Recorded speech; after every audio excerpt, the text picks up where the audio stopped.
tudo bem por aí? Por aqui tudo certo? Estamos começando mais um Dando a Real comigo, Leandro Demore, aqui na nossa TV Brasil.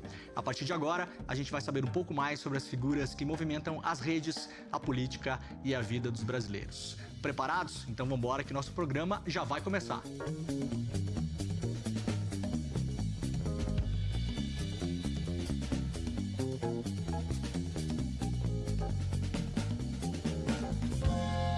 A tentativa do golpe do 8 de janeiro deixou o Brasil em suspenso. Agora, parte dos seus envolvidos começam a ser alcançados pela polícia e podem pegar anos de prisão. Ou será que não? As disputas nos tribunais mal começaram e já podemos sentir ventos de uma tentativa de anistia. O que acontece a partir de agora? Especialista em direito constitucional do Brasil, advogado e escritor, autor do impactante livro Autoritarismo Líquido e Crise Constitucional, o meu convidado de hoje vai nos ajudar a entender o que acontece no Brasil pós-golpe. Pedro Serrano, seja muito bem-vindo. Muito obrigado por ter aceito o nosso convite nesse momento, né? Eu que agradeço o convite. Temos que debater esse grande assunto. Eu quero começar bem do começo, porque é uma coisa que eu acho que muita gente não sabe nessas conversas, Pedro, que é o seguinte: esses crimes que tratam da tentativa de golpe de Estado são novos no Brasil, né? São novos, foi a produção de uma legislação de defesa da democracia que introduziu alterações ao Código Penal. A história disso é interessante, é meio cotidiana, assim. Eu, liguei para o deputado Paulo Teixeira e falei, Paulo, nós precisamos produzir alguma coisa para substituir essa Lei de Segurança Nacional, porque o país está indo para um canto que talvez seja necessário defender essa democracia. A Lei de Segurança Nacional é um instrumento parido pela ditadura, e tecnicamente inadequado e muito autoritário, né? Nós precisamos produzir algo compatível com... E ele se empolgou e vamos produzir. E eu já tinha lá, sou co-coordenador de um grupo de estudos lá da PUC, que chama Estado de Exceção e Sistema de Justiça, né? E o pessoal que participava daquilo já vinha, de alguma forma, sempre debatendo esses temas e tal. Bem, em essência, fizemos uma pesquisa, né, de legislação comparada e produzimos. Eu, fiz parte de um grupo de juristas, acabei convidando, e formamos um grupo de juristas com gente importantíssima aqui do campo progressista do direito, né? E nos reunimos e produzimos um projeto de lei, levamos para um núcleo do PT, por orientação do Paulo, é o NAP, que é um núcleo de reflexão sobre programas, etc. Isso que ano foi? Para debater. Agora eu já nem me lembro o ano, mas foi antes do fim do governo Bolsonaro. Bem, aí o Paulo apresentou isso no Congresso, e ele é muito hábil, né? O Paulo Teixeira é muito jeitoso, né? E ele acabou conseguindo convencer lá o Lira a colocar em votação. Diria que eu acho que foi um tiro no pé que a extrema-direita deu, né? E nomeou uma deputada muito ativa, e como coordenadora lá, como relatora, o Lira, né? E ela pegou um antigo projeto do Miguel Reale Júnior, trouxe como projeto principal, mas nos convidou para, a partir do nosso, debater com outros juristas, né? De outras linhagens de pensamento, digamos assim. Todo mundo debateu, acabou produzindo esse projeto. Na época eu qualifiquei, eu falei assim, não é uma Brastemp, mas é uma Consul, tá? Tá bom em relação ao que era, né? E foi aprovado e eles aprovaram. E o Bolsonaro sancionou. É um projeto de lei sancionado pelo ex-presidente Bolsonaro. Ou seja, eventualmente ele pode ser, inclusive, punido pelo projeto de lei que ele próprio sancionou. Não vai inaugurar nada nesse sentido. Lula foi punido por leis que os governos do PT produziram, né? Perfeito. Então, mas de qualquer forma, esse projeto é que estabeleceu, é um tipo de crime, de ilícito novo no Brasil, que o mundo que eu participo, que é o da teoria do direito constitucional, da teoria do Estado, se preocupa há muito tempo, que é uma grande questão, como você estabelecer defesa da democracia ante ataques extremistas, né, violentos, né, de violência política. Isso é uma grande questão que há na teoria do Estado e na teoria do direito. A resposta que o Brasil está dando é boa, é muito boa, aliás. Esses artigos são o 359L e o 359M. Você falou que vocês fizeram um estudo comparado para as pessoas entenderem, é basicamente você olhar o que acontece em outros países e você entender que leis são aplicadas fora do país, Isso, é isso? é isso mesmo. Projetos de lei e leis que existem em outros países, formas de organização, etc. E a nossa, então, assim, primeiro, isso não é, como se diz, uma jabuticaba, não é só o Brasil que pune tentativa de golpe de Estado. Isso é comum. Isso é comum. Isso as grandes democracias do mundo têm, no geral. Existem duas grandes tradições nisso, eu diria, se fosse para ser bem generalista, assim, bem pouco rigoroso, mas uma anglo-saxônica, né? Que são os países que punem a sedição e a revolta, né, que são dois tipos de crime que eles têm normalmente, né, e que faz parte da tradição deles. E o mundo, vamos dizer, germano-românico, vamos chamar assim, né, quer dizer, que é o europeu continental, que é da tradição que a gente participa, que pune mesmo o golpe de Estado, a tentativa subversiva, aí cada um tem seu nome, né? Mas que a essência é essa, é você punir as tentativas de violência política extremista contra a democracia e suas instituições. Né? Perfeito. Os dois artigos, eles usam um verbo que ele talvez vai ser o grande coração do debate no Brasil nos próximos anos, que é o verbo tentar, né? Esse verbo está claramente ali, né? Então, o crime não seria você dar um golpe de Estado. O crime seria você tentar dar um golpe de Estado, nesses dois artigos. É porque tem que se entender, um golpe de Estado é a fundação de um novo sistema jurídico. Ou seja, se o golpe for consumado, você não tem punição. Não tem punição porque você tem um novo direito. Né? Por exemplo, os revolucionários franceses não vão se punir porque fizeram uma revolução. Claro que não, eles instauraram uma nova ordem política e jurídica. Um golpe de Estado funda uma nova ordem política e jurídica, então não tem sentido, não existe como punir, porque é um novo direito que está vigendo. Então só o que é possível você punir é a tentativa mesmo do golpe de Estado, não tem como você punir a consumação disso. Pedro, os advogados dos investigados, muitos deles alegam que o golpe não se consumou. Então, já na redação da lei, a gente já tem esses argumentos já caem, né? Esse argumento de que o golpe não se consumou, portanto não deve ser punido.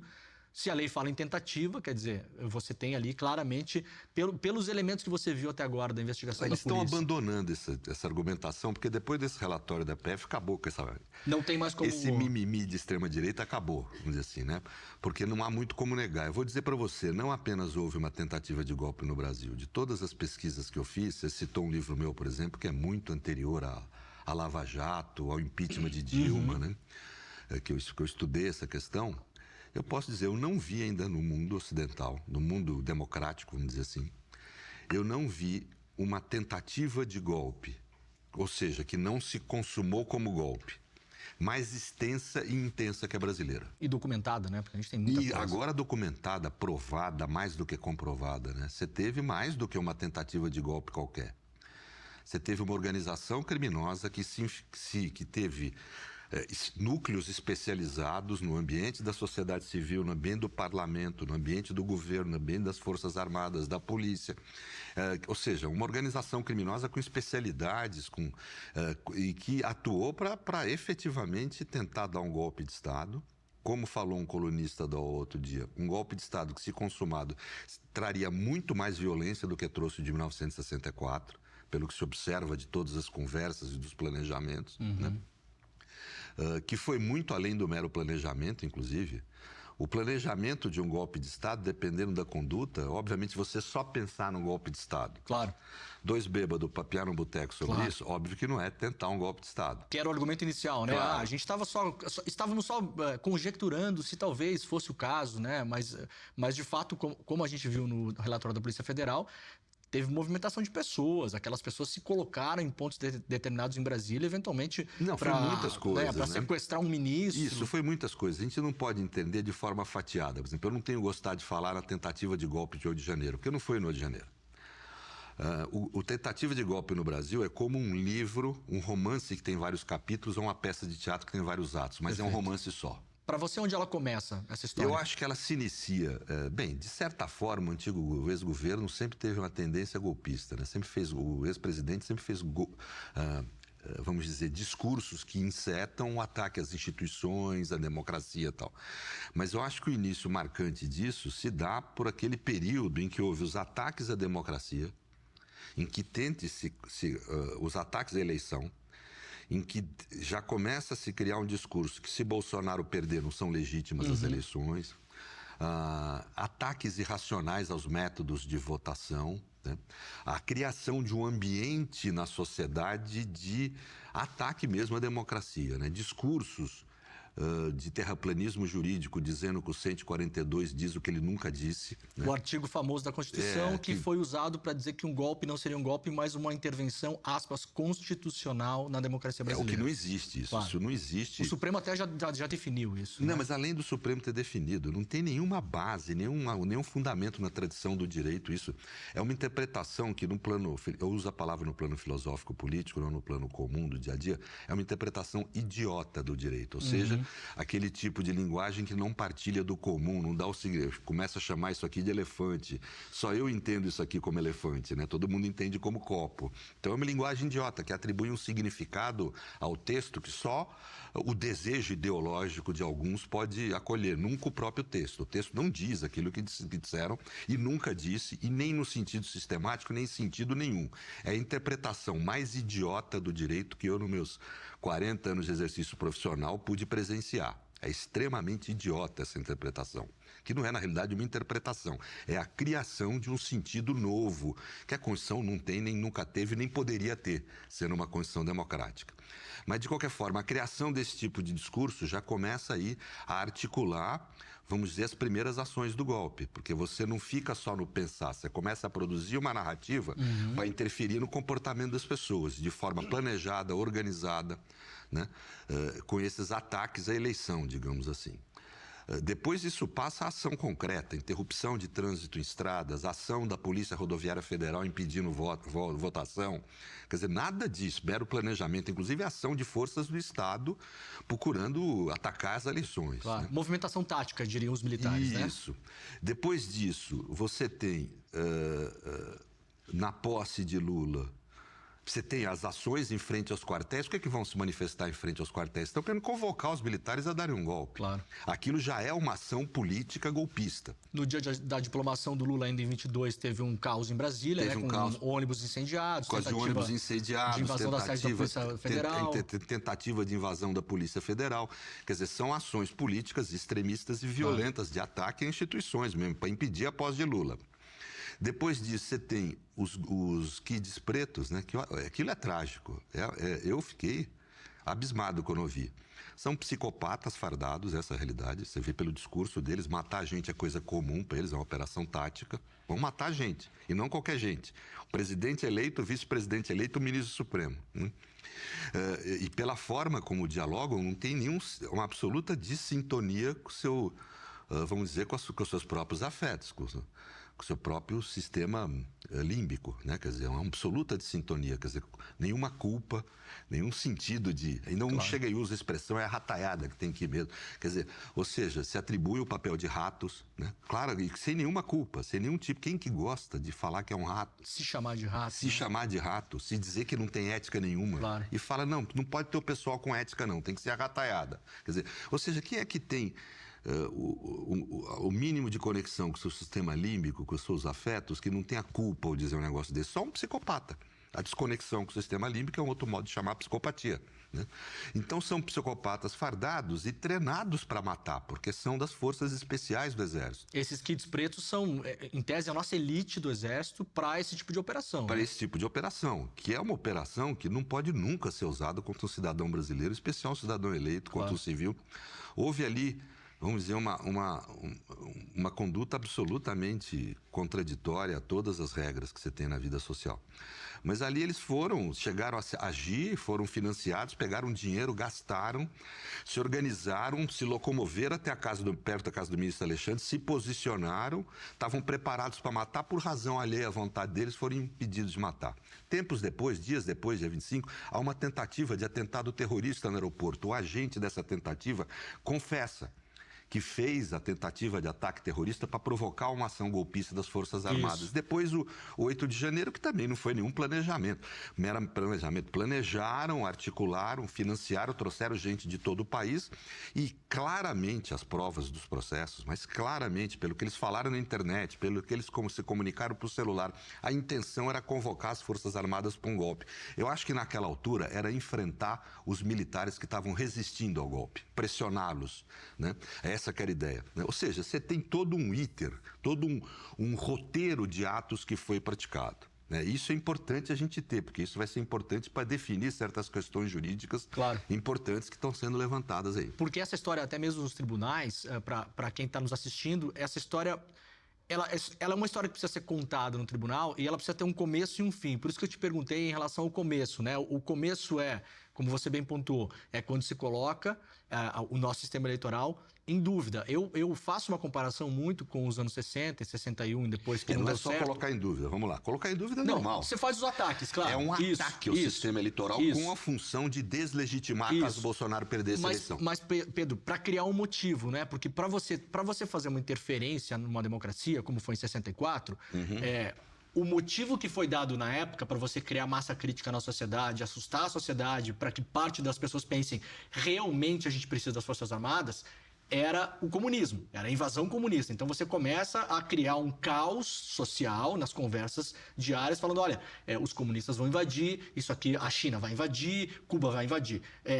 Nesse caso, esse caldo cultural, que é o caldo do golpe, é justamente criar a ideia na cabeça das pessoas de que a nossa eleição é uma eleição de faz de conta, é uma eleição falsa. E aí você cria o apoio, né? Então, com fake news, com uma série de instrumentos de comunicação mais contemporâneos. Mas, de qualquer forma, o que eu acho que é relevante é essa história, como você falou. Quer dizer, não é os atos da peça de teatro fastiados. Tem que ver a peça como um todo. Por exemplo, isso, para mim, derruba qualquer argumento de que o ministro Alexandre estaria impedido de julgar porque foi atacado ou ameaçado. Isso é um argumento das defesas, né? Ele deveria ser tirado do processo porque tentaram ou sequestrá-lo ou matá-lo, então ele seria vítima desse... Então a vítima não poderia ser juiz também. Você acha que isso faz algum sentido? Nenhum, porque se você vê que era uma organização criminosa, ele inicia o inquérito depois já das primeiras condutas dessa organização criminosa. Ele é ameaçado por gente dessa organização criminosa. Não é nada novo no Brasil isso.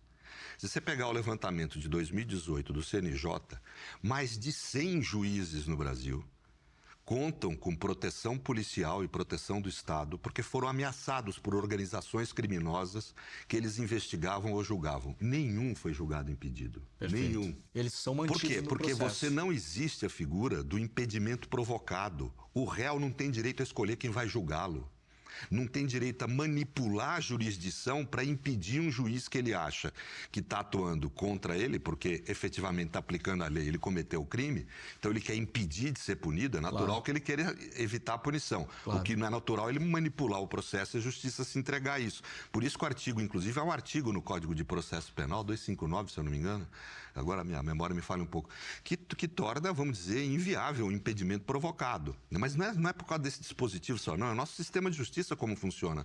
Um sistema de justiça democrático não pode se deixar manipular pelo crime organizado, né? Então não tem nada de novo. A prática do nosso sistema de justiça é não considerar impedido o juiz que é ameaçado em razão do exercício da sua função pelo crime organizado. Quando o ministro Alexandre, foi ameaçado na Europa, por exemplo, por transeuntes que estavam ali, quem é o juiz relator do caso? O ministro Toffoli, não ele, porque aí é um caso particular. Aí foi uma razão privada. Isso, aquela importunação no aeroporto. No aeroporto, isso. Agora, no caso do golpe, não. Claro. No caso do golpe, ele foi atacado porque ele era o presidente do TSE que comandava as eleições. O TSE não é só um órgão jurisdicional, ele comanda administrativamente as eleições. E porque ele era ministro do Supremo, já incumbido de decidir na investigação sobre essa organização criminosa golpista. Que não começou com ameaça contra ele. Que não começou com ameaça contra ele. Quer dizer, então é a mesma situação jurídica de um juiz ameaçado pelo PCC, pelo Comando Vermelho, pelas milícias, né? E que no Brasil sempre houve e nunca os juízes se julgaram impedidos nesses casos, porque senão seria de se deixar a jurisdição ser manipulada pela violência das organizações criminosas. Então não tem nenhum sentido isso que a defesa está falando. O que a defesa está querendo é o império da jurisdição do crime organizado no Brasil. Isso nós não podemos deixar, porque se o ministro Alexandre foi impedido agora, todos os juízes no Brasil que forem ameaçados por organizações criminosas vão ter que se julgar impedidos. As organizações criminosas vão escolher quem é que vai julgá-las. E nós temos que observar isso.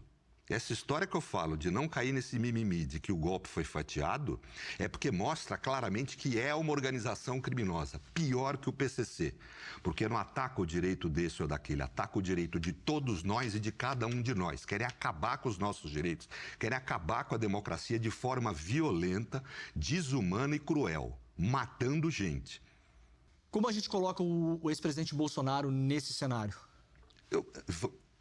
Veja, o que eu estou falando aqui é da materialidade do crime que nós falamos. Existe o crime, achamos na rua um cadáver com 21 tiros de calibres diferentes. Pronto, esse sujeito foi morto.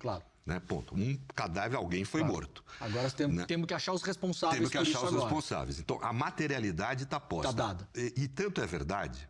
O presidente Michel Temer está reconhecendo que houve tentativa de golpe.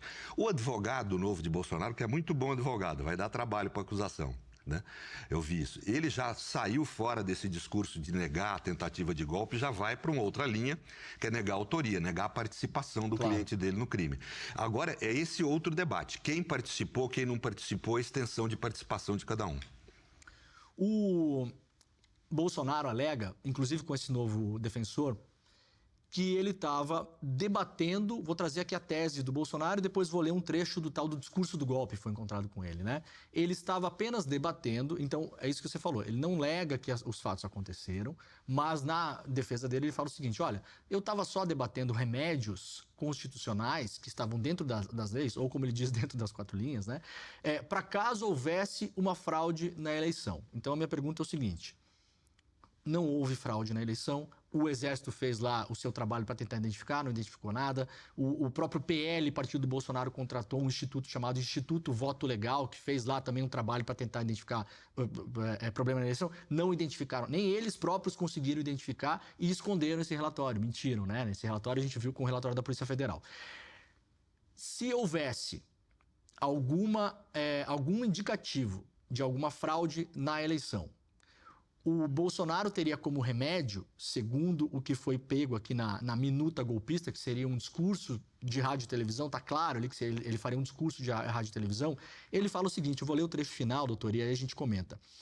Diria o presidente da República, afinal, diante de todo o exposto, ou seja, diante do indício de fraude nas urnas, né?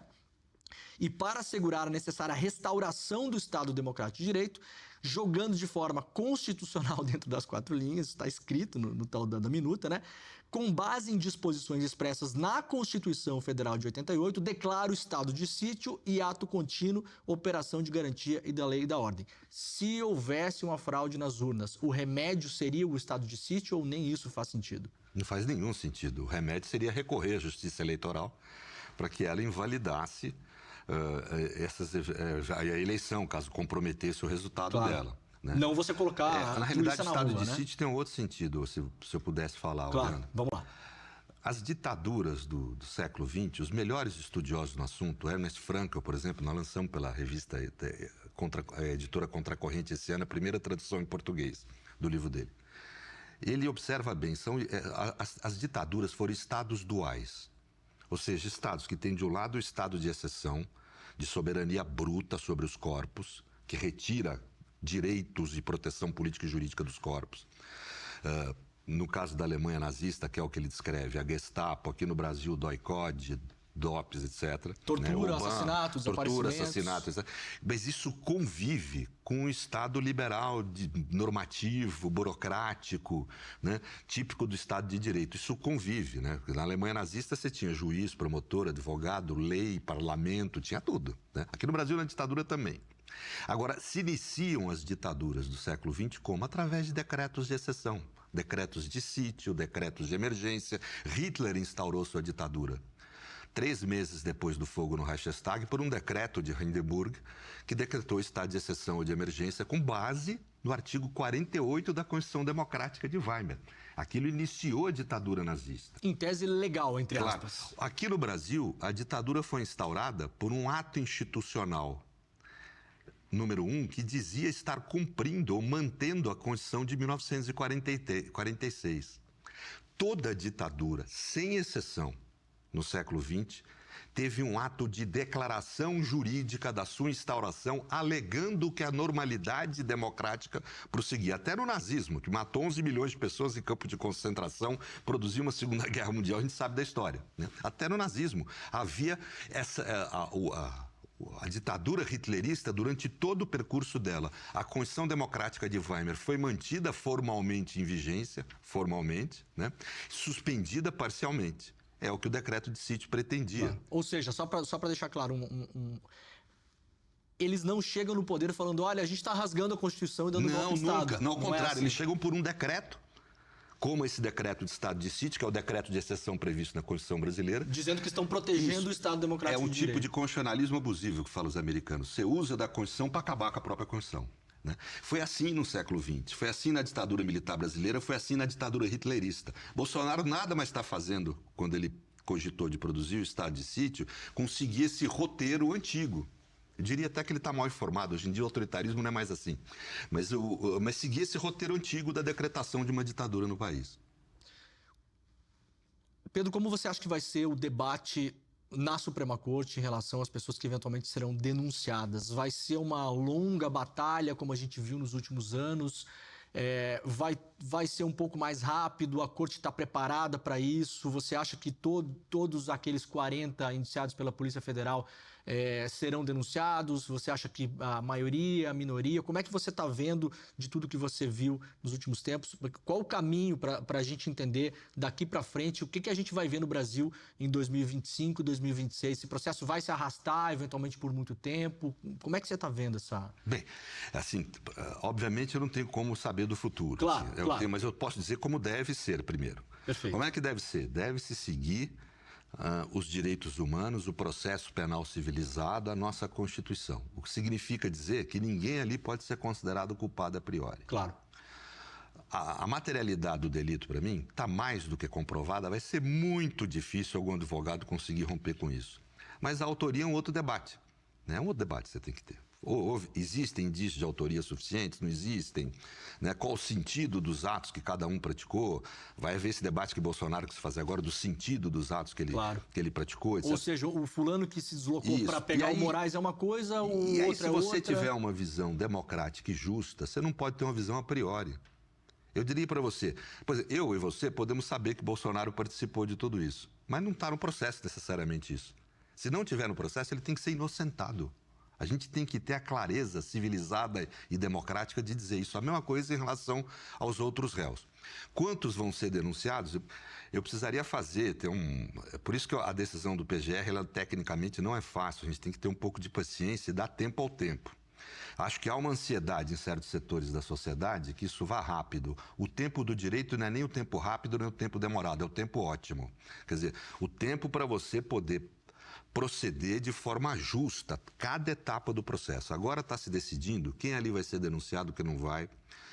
Não ser denunciado não significa necessariamente arquivar o processo, pode ser que seja necessário em alguns deles esclarecer melhor a posição de cada um, então volta para a polícia para nova investigação em relação a alguns, não necessariamente em relação a todos. Então o PGR pode denunciar alguns e pedir mais investigação em relação a outros. E pode arquivar em relação a algum que ele acha que de plano já está demonstrado que ele é autor. E aí o processo desses denunciados vai correndo enquanto as outras medidas vão acontecendo ao mesmo tempo. Eu acho que é isso. Cada denunciado vai ter que ter os seus crimes de modo individual, ou seja... Vai ter que ter individualizado a sua conduta. Para cada fato imputado tem direito, por isso que não demora tão pouco tempo, a 8 testemunhas de defesa no mínimo, quer dizer, para cada fato imputado. Para cada fato, não cada pessoa. Cada então, fato. Então, se a pessoa é acusada de 3 crimes, ela pode chamar 8... Não, de cada fato, né? Cada fato que ela é acusada. Ah, perfeito. De cada conduta que ela é acusada. Okay. Mas aí, de qualquer forma, vamos dizer que seja no mínimo 8 testemunhas para cada um. Você está falando em 40, eu nem sei fazer a conta, mas acho que dá mais de 300, né?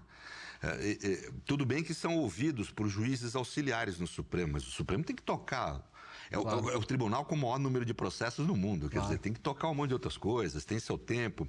Quer dizer, eu acho que expectativas aí de curto prazo são injustificadas. Esse prazo que foi ventilado de terminar tudo em junho de 2025 me parece bastante exagerado, né? Nossa, mãe, eu diria, eu suspeitaria muito. Como eu suspeitei do caso de Lula, escrevi um artigo sobre isso. Não só suspeitei, fui lá fazer o levantamento no julgamento dele no TRF4, no caso do apartamento, e mostrei que era impossível os juízes, os desembargadores terem lido o processo em tão pouco tempo.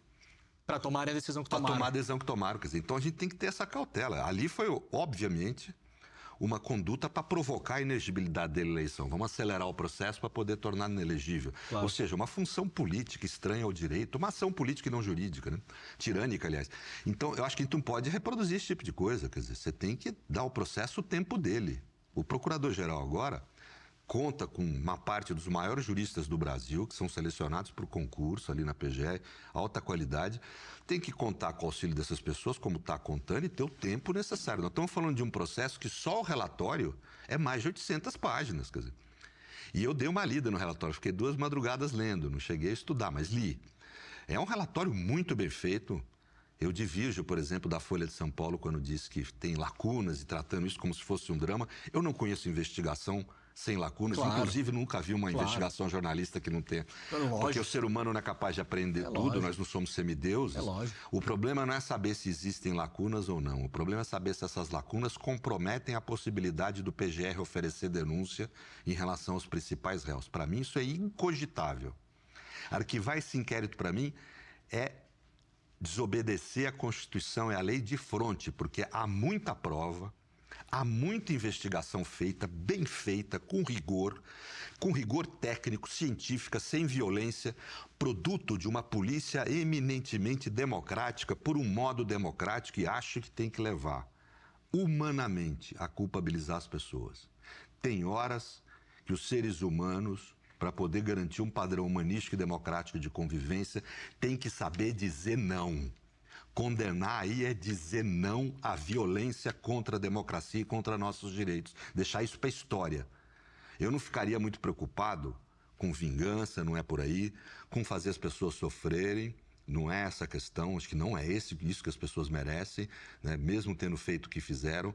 O que elas merecem é entender que a sociedade disse não à violência delas. Então elas têm que ser condenadas, apenas rígidas, para mostrar para a história, deixar para os nossos filhos e netos a mensagem que a gente não aceita esse tipo de violência contra os direitos, a Constituição e a democracia. Doutor, nesse caso a gente não teve os clássicos tanques na rua, como a gente costumou ver na América Latina nos anos 60, 70, em todos os países da América Latina, e não só aqui também na Europa, ditaduras que se prolongaram na Espanha, em Portugal. No seu livro, esse termo autoritarismo líquido, trata-se um pouco disso também, até a maneira de se dar um golpe de Estado, o que os norte-americanos chamam de regime change, mudança de regime, mudou, né? Não necessariamente você vai ver tanques na rua e você pode ter um golpe de Estado sem tanques na rua. Sim, veja, na realidade, a forma autoritária mudou no século XXI. Nós deixamos de ter esses estados duais que eu falei, essas ditaduras no estrito senso, e passamos a ter a produção de medidas de exceção. Quer dizer, a gente passa a ter estados de exceção, não por governos de exceção, mas por medidas de exceção, que são fractais e líquidas no sistema democrático. Elas se dão no interior da própria democracia e são fractais. E elas vão degenerando a democracia. Não há um momento do espetáculo, o momento do tanque na rua. É uma degeneração contínua. Você vê isso na Turquia, na Hungria. Quando você vai ver, já foi, a democracia deixou de existir por essa degeneração contínua, né? Não há um ato do espetáculo, não há um momento do golpe, né? Quando você vai ver, já aconteceu. Foram produzindo uma série de medidas, quando você vai ver, o regime mudou. E isso, para mim, ocorreu, eu sei que vai causar uma polêmica, eu vou falar, não só a direita como a esquerda. Na Venezuela, por exemplo, você pega a história constitucional da Venezuela, foi exatamente isso que ocorreu. Quando se foi ver, estamos num regime autoritário, porque foi se praticando uma série de medidas de exceção no sistema. Então, eu acho que essa é a nova forma de autoritarismo, muito mais difícil de combater, muito mais cirúrgica, muito mais difícil de se visibilizar, porque não tem os estados de sítio declarando suspensão de direito de todo mundo. Você não tem o tanque na rua. Você não tem o tanque na rua. Então... Não tem redação de jornal sendo destruída. Isso. E você não ataca todo mundo, você não tira direitos de todo mundo, você seleciona aquele que é importante. Lula, por exemplo, foi capturado por medidas de exceção que chamaram de processo penal. Mas essa captura dele impediu ele de participar na eleição de 2018. A eleição foi manipulada nesse sentido. Claro. Então, ou seja, você captura aquele que precisa ser capturado pelo sistema, e não todos. Com isso é muito menos sensível, a sociedade se sensibiliza muito menos, né? Só que quando vai ver, uma hora captura o líder político, outra hora o líder de movimento social, outra hora o jornalista, outra hora o advogado, quando você vai ver, você virou um sistema autoritário. A BIM Paralela entra um pouco nessa história, porque justamente ali tinha um procedimento de investigar pessoas determinadas, né? Jornalistas, ativistas, políticos, e distribuir a reputação delas publicamente. Isso parece que é parte desse desmonte, né? Esse é um tipo de ação de Estado que a gente nunca acredita que ocorre, mas depois a história vem demonstrar que ocorre, né? Exato. Por exemplo, houve uma matéria no jornal, por um jornalista que eu gosto muito, na Folha, em que ele mostra como que foi a operação do governo americano contra as lideranças do movimento negro na década de 60, na época dos direitos civis. Perfeito. Uma das ações que eles faziam, olha que loucura, era, na época, atingir o casamento dessas lideranças. Como assim? Atingir o casamento, produzir uma série de informações falsas sobre a fidelidade da pessoa, para poder desestabilizar a pessoa psiquicamente mesmo. Se você me falasse disso há 5 anos atrás, ou 5 meses atrás, eu ia falar, não, isso é teoria da conspiração. Eu ia respeitar, você é um jeito respeitável, um grande jornalista, mas eu ia falar, esse cara deu uma pirada aí. Às vezes a gente pira na vida, todo mundo. Mas olha, tá lá. Os documentos emitidos pelo Departamento de Estado, divulgados pelo Departamento de Estado norte-americano, quer dizer. Então, você pensar nisso, quer dizer... então, a ABIN realmente queria desmoralizar pessoas, queria acabar com a imagem, quer dizer, atuou para isso. Absolutamente estranha às suas finalidades institucionais, né? Absolutamente estranho. Esses inquéritos todos se conversam dentro dessa grande história do golpe, né? A BIM Paralela, o inquérito das fake news... Eu creio que sim, são conectados. Se você vê ali se você vê ali o que é uma organização criminosa que se incrustou dentro do Estado e na sociedade civil, articulados, centralizados, comandados, né? Quando os Kids Pretos precisaram de dinheiro para o golpe, para a tentativa de matar o presidente, o vice e o ministro, ligaram para quem? Para o assessor do presidente da República. Obtiveram dinheiro de quem? Do ministro e candidato a vice-presidente da República. Braga Neto. Então, quer dizer, nota-se que havia um centro de comando. Haviam núcleos especializados, mas um centro de comando. A BIM, eu acho que está no meio disso também, me parece. As investigações continuam, elas não pararam. Isso. Né? Nós ainda não temos a peça toda de teatro do golpe montada. Claro, mesmo com esse inquérito sendo apresentado, a polícia pode continuar investigando. Isso é uma parte claro. assim, o que tem lá, por isso que eu falo que lacunas sempre existe, mas claro, o que tem lá já é suficiente para poder caracterizar o cometimento daqueles crimes. É isso que é importante, no ponto de vista técnico-jurídico. O que tem lá é suficiente para caracterizar aqueles crimes? É suficiente. Em relação a essas pessoas, sim. Outras pessoas são objeto de outras investigações. A investigação quanto ao golpe continua. Pelo que a gente viu, doutor, na investigação, houve alguma resistência dentro das próprias Forças Armadas. Aliás, é curioso, eu estava entrevistando o historiador Rodrigo Goiena, que é um especialista na nossa proclamação da República, estudou muito aquele período, que é um golpe militar, então, por consequência, estuda muito o Exército Brasileiro, né? Uhum. E não houve nunca na história do Brasil, ao contrário do que se faz crer, momentos em que golpes militares foram dados com a ciência e anuência de todas as Forças Armadas. Na verdade, são sempre dados por pequenos grupos que decidem tomar o poder do país, né? Isso é histórico.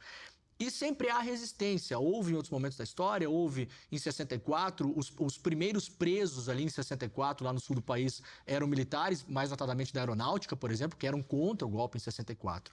Aqui, pelo relatório da Polícia Federal, a gente viu que teve algumas resistências, duas que são mais proeminentes, do Freire Gomes, que era então o comandante do Exército, e do Batista Júnior, que era o comandante da Aeronáutica. Olhando essa história agora, dando um passo atrás e vendo a história como a gente consegue vê-la, inclusive com esses depoimentos. Por que você acha que o Bolsonaro não assinou a tal da minuta? Porque ele sentiu, eventualmente, que tinha essas disposições em contrário ali, de pessoas que falaram, não, pera lá, não é por aí, não é o caminho. Acha que teve algum momento que deu um clique, que ele falou, não, eu não vou assinar esse documento aqui, vamos embora? Eu acho que ele partiu para uma outra estratégia. Ele resolveu montar o 8 de janeiro para pressionar as Forças Armadas. Isso é a minha intuição. Eu não estou falando que ele fez isso, vamos ver o que o processo diz. Perfeito. Mas quem comandou esse golpe fez isso. Quem comandou esse golpe abandonou a ideia do autogolpe a uma certa hora e passou para a ideia de pressionar as Forças Armadas através da mobilização que acabou redundando no 8 de janeiro. Aí com uma ideia dele voltar ao poder sem sujar as mãos. Isso. Mas eu acho que, de qualquer forma, o que houve concretamente é uma falta de apoio de alguns comandantes das Forças Armadas que honraram a farda e agiram de acordo com a democracia, mas também apoio internacional, que é fundamental para você dar um golpe de Estado dessa natureza, né? E eu diria que uma coisa contra o espírito do tempo, né? A forma de autoritarismo hoje em dia Faltou assessoria para ele. Não é mais assim. Não é mais assim que Então se faz. tá fora de moda Porque não é espírito esse do tipo de tempo. golpe. Você vê o que deu na Coreia do Sul. O cara tentou lá baixar exatamente um estado de sítio, lá um estado marcial, acabou virando contra ele em poucos dias. Isso. Né? Foi empichado, inclusive. Porque recebeu impeachment. Agora, por quê? Porque não é o espírito do tempo. Não é como as coisas... O autoritarismo não é assim que ele faz as coisas hoje em dia. Não é que não existe mais autoritarismo. É tão potente quanto o tempo das ditaduras. Só que muito mais fragmental, como líquido, fragmentário. Eu tenho falado isso há 20 anos. O primeiro artigo que eu escrevi foi em 2006. Eu escrevi um livro sobre golpismo, que você citou... Não, você não citou. Mas um livro sobre golpismo na América Latina, golpismo e autoritarismo, em que eu apontava os impeachments como uma tendência, impeachments inconstitucionais, em 2013, antes do pleno governo Dilma. Muito antes dela ser empichada. De alguma forma, a teoria do direito, por vários autores, tem enxergado isso há tempos. Né? Norberto Bobbio, o último livro que ele publica é uma série de artigos dele sobre esse tema, que ele chama Novos Despotismos. Ferrajoli chama de processo desconstituinte ou poderes selvagens. Marigopi, Agamben, etc., estado de exceção. Gunther Frankenberg, de Munique, chama de estado de exceção como técnica. Ronald Dworkin, perda do common ground. Cada um tem um nome, mas a realidade é que todo mundo percebeu que existe uma nova forma autoritária rondando as nossas democracias. Né? Talvez uma sorte nossa seja o Bolsonaro ter sido mais old-fashioned e ter tentado dar um golpe de velho modo, no velho estilo. Então esse, sem dúvida alguma, é um elemento. Outro elemento é a falta de apoio externo. Não teve, né? Não teria, porque esse modelo de golpe eu acho muito difícil ter apoio externo. E o apoio interno, ele teve uma fragmentação nas Forças Armadas que nem todo mundo o apoiou, mas queria destacar que o elenco de oficiais que participa mais ativamente do golpe, a imensa maioria são de oficiais superiores. Sim. Tenente-coronel, coronel e general. Quer dizer, foi uma coisa pesada, não foi uma coisa de... Às vezes você vê gente ligada à extrema-direita falando coisa de general de pijama, senhora com bíblia na mão. Não, senhor. Foi oficiais superiores da ativa portando armas numa operação secreta para matar gente, quer dizer, chegou a esse ponto. Foi militantes em aeroporto querendo explodir bomba e quase fizeram isso. Se não fosse capturado pela polícia, tinha explodido. Ou seja, é esse tipo de ação que nós tivemos no Brasil, tudo articulado, financiado, organizado, com especialidades e um comando central. Então nós estamos falando de uma organização criminosa perigosa, que se instaurou no Estado brasileiro e na sociedade civil, com gente de toda a natureza, desde comunicadores até agentes armados das Forças Armadas. Pedro, para a gente terminar nosso papo, como as coisas estão mundo afora? Você citou a Hungria, a gente pode ver o que aconteceu na França, uma eleição turbulenta, a extrema-direita quase botou a mão no poder. Nos 45 do segundo tempo, a esquerda conseguiu se organizar eleitoralmente e evitou isso. O governo da Alemanha agora vai cair, vai ter novas eleições. Há um medo terrível que é a AfD, que é um partido neonazista na Alemanha, que inclusive uma das suas líderes veio visitar o Brasil durante o governo Bolsonaro, chega ao poder. A gente tem um momento de respiro quase divino no Brasil, nessa esteira da extrema-direita. Você acha que tem uma chance da gente ver essas histórias por mais muitos anos? Ou a gente está no momento que a gente está conseguindo combater isso? Como é que você está vendo isso mundo afora? Nós estamos que nem numa disputa de braço de ferro que você vê no cinema, que os dois estão assim, ó, não tem uma definição ainda. Nós estamos no meio do processo, né? Tem um autor, um professor de filosofia do direito da Universidade de Paris, antigo, já morreu, chama Polantzas, era muito famoso na minha época. E ele fala, o fascismo, ele passa a assumir o poder na hora que ele transborda esse limite, em que ele passa a ser hegemônico. Ainda não passamos desse limite, mas a gente periga passar, sim. Acho que no Brasil nós temos risco real. Eu creio que eles vão ter mais chance de sucesso se eles se adaptarem a essa nova forma de autoritarismo.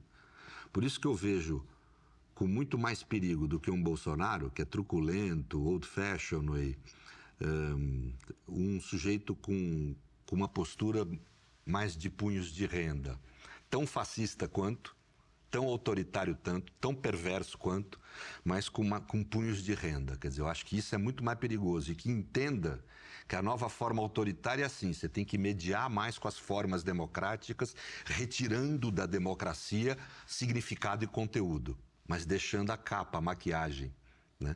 Então, eu acho que quando você tiver alguém inteligente, culto e esperto o suficiente para isso, nós podemos ter problemas. Sim.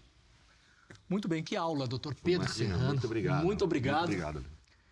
E, bom, chegamos ao final do programa. Gente, para você que nos acompanhou até aqui, o meu muito obrigado. Lembrando que você pode ver todos os programas na íntegra em uma versão estendida com bate-papo completo com os nossos convidados no aplicativo TV Brasil Play e também no YouTube. Semana que vem estamos de volta. Um beijo. Tchau.